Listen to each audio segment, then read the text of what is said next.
President Biden called into one of his favorite TV shows, Morning Joe on MSNBC, and he railed against what he called the elites. I'm getting so frustrated by the elites. Now, I'm not talking about you guys, but about the elites in the party who they know so much more. President Biden seems to be trying to frame what's going on right now as the average voters who want him versus the elites of the Democratic Party, donors and lawmakers and opinion makers, many of whom have serious concerns about Biden's ability to be the candidate and have called for him to step down after that debate performance that let's call baffling. In reality, 72% of voters say that they believe President Biden is too old. That's according to CNN's most recent polling. Voters have been saying this for quite a long time. The reality is that the Democratic elite. Yeah, voters have been saying it for quite a while, but people like yourself, Jake Tapper, conveniently hid that. You conveniently talked about, there's a clip of Joe Scarborough. I was trying to think of his name, talking about how Joe Biden is on point. He's as sharp as a tack. They've all been saying the same stuff. And now all of a sudden they're coming out, and there's this whole segment. I wanted to show you guys this entire segment. Jake Tapper is basically bashing Biden. Since when have you seen that happen? And what frustrates me a little bit is the fact that I see some Republicans cheering for this, cheering for people like Jake Tapper to go and bash Biden. And I'm like, why? I don't like Biden either. But let's remember, these are still the same people who lied to us for the past 3 years. So don't think that they're telling us this now, right? Actually speaking the truth now for our benefit. This is to benefit them. This is so they get Biden replaced because they know they're about to lose. That's the only reason why they're telling the truth. They're not telling the truth simply to try to, save face or to appease people on the right side of the aisle. No, they don't care about that. They care about themselves. We saw that. We've seen it the past 3 years. Oh, Joe Biden, sharp as a tack. Karine Jean-Pierre, he's my mentor. Mayorkas, the hardest thing about, having a meeting with Biden is preparing for the meeting because he's so detail-oriented. They've all been lying. They knew the truth this entire time. You can't tell me that they didn't. So now, as a Republican, I'm supposed to cheer when they finally want to tell the truth? HE double hockey sticks. No, I'm going to keep it PG. No. I see what they're doing. Well, in my opinion, I feel like I know what they're doing. They are trying to push out all of this truth now because it would benefit them. Because it would benefit them if Biden was replaced with somebody else. Because as you guys have seen, Trump is widening the gap. The closer we get to the election, the gap is just doing this. Oh, we got to replace Biden. So let's just tell the truth now. They saw it. Let's just tell the truth. No, they're not getting away with that. Not getting away with it. You made this bed, now lie in it. But let's continue on. Are mostly late to acknowledge these age and ability issues compared to the rest of the public. The elites have been forced to reckon with it after the debate just 11 days ago. Look at my career. I've not had many of those nights. It was a terrible night, and I also love how they are admitting that there are elites, right? Because that's also something that they tell us isn't true, okay? Now they're admitting it, though. Quite interesting that happened, isn't it? Really regret it happened. But the fact of the matter is, how can you assure you're going to be on faith that can intervene on your way to go to, work tomorrow? Age wasn't, the idea I'm too old. The fact of the matter is, how can you assure you're going to be out on your way to go, work tomorrow? Age wasn't, the idea that I'm too old. Keep in mind, that soundbite is supposed to be reassuring to those Democratic supporters who have gone wobbly. Many Democratic officials with whom I've spoken are worried that President Biden and his family and his inner circle appear to be in complete denial, not just about whatever might be wrong with him, but the state of his candidacy right now. Did you ever watch the debate afterwards? I don't think I did, no. He doesn't think he did?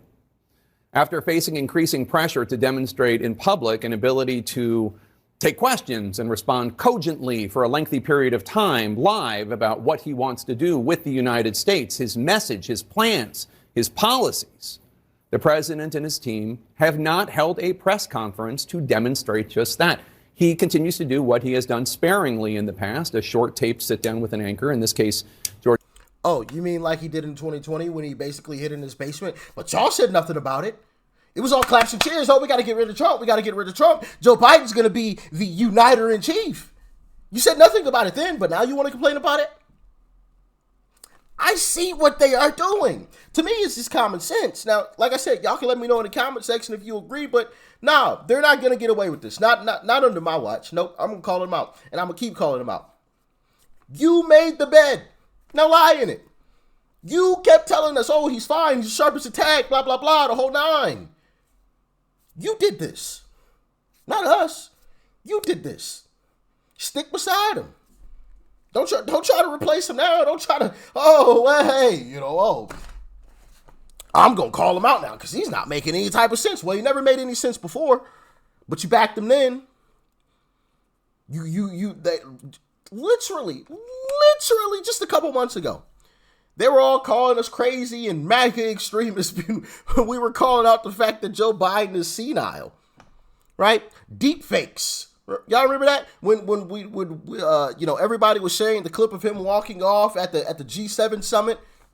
Oh, see, these are cheap fakes. MAGA extremists are creating these videos. It's not actually, that didn't actually happen. Obama dragging the man off the stage. No, see, that didn't happen that way. No, that's fake news. Now you want to try to fact check him in. Oh, well, he doesn't make any sense right here. Nah. We ain't gonna play this game. You made it. Lie in it. Stephanopoulos of ABC News. But before the president did that, he called into a couple of black radio stations where he said, among other things, this. By the way, I'm proud to be, as I said, the first vice president, first black woman, served with a black president.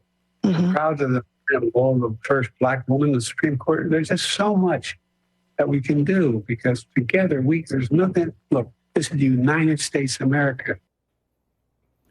He's proud to be the first black woman? Not coherent. And even then, we later found out, from the radio host, that the Biden campaign had given her a list of questions to ask President Biden.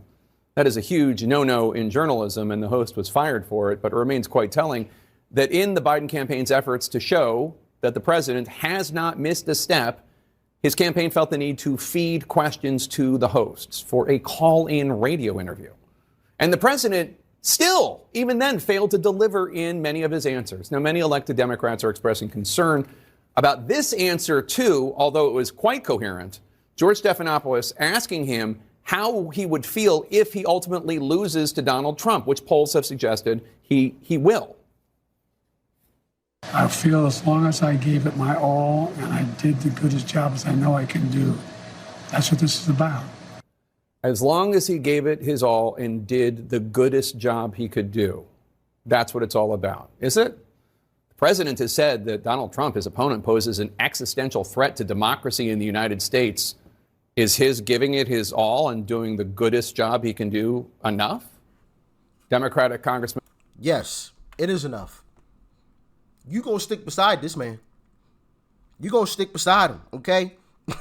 My goodness. These are the same folks who want to scream about democracy, democracy, democracy, democracy. Okay? Not long ago, right? Even though we live in a constitutional republic, for those of you that are going to comment that in the comment section, I know.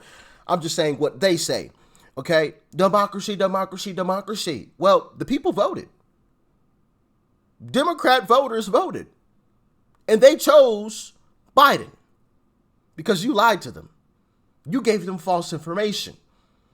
Also, the same people who want to get rid of misinformation and disinformation. You were the same folks that were creating it.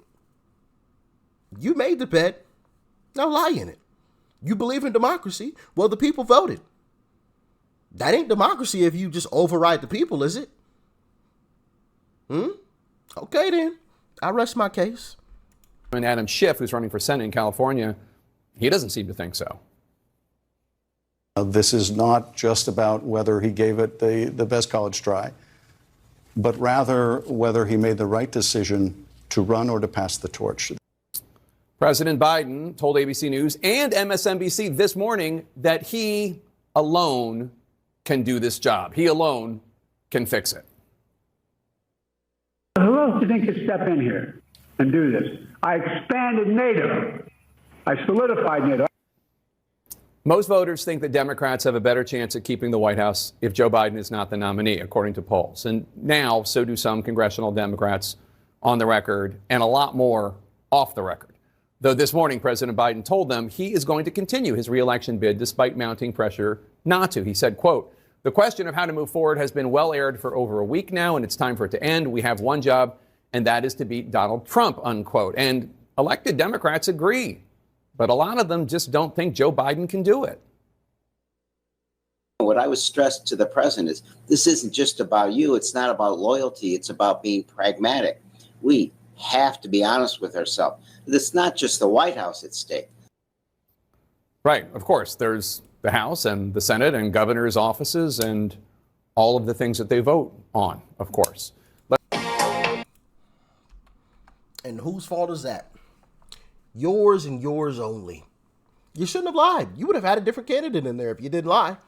But you lied. Democrat politicians, mainstream media, they all lied together. And this is the bed you made. Now lie in it.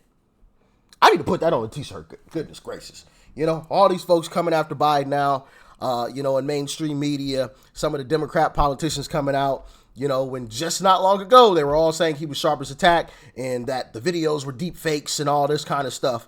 Nah, I'm not allowing you to do this. I'm cheering Joe Biden on. I want Joe Biden on the ticket come November. I don't want anybody else. I want Joe Biden and Kamala Harris on the ticket come November versus Donald Trump and Byron Donalds or Larry Elder. Honestly, those are my two top picks. I feel like those two guys will do a phenomenal job, once Trump is done. Right? Do y'all agree? Let me know. I feel like those two guys would...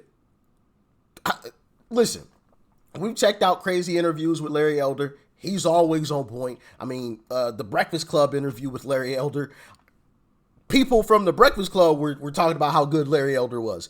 And they respected him and loved what he had to say. Because he... always on point, always got an answer. Like, what was the... Oh, when Charlemagne said the N-word wake-up call. And then Larry Elder owned him. He owned him. He said, well, it should have been an N-word wake-up call when Joe Biden stood in front of you and said, if you don't vote for me, then you ain't black. But that clearly wasn't an N-word wake-up call for you. But that's why I love Larry Elder. And Byron Donalds, I feel, is the exact same way. Okay, he takes no crap from anybody, and I feel like he's the most similar to Trump. So I could see either one of those guys, leading the Republican Party into the future. Obviously, Larry Elder is a bit older, right? But he doesn't show his age. You know what I mean? Some people may complain about that though, because there's a whole age debate going on and that whole sort of thing. So some people may complain about that. I don't have any problem with it because, like I said, Trump is old too, but he doesn't show his age the same way Biden does. And it's the same thing with Larry Elder.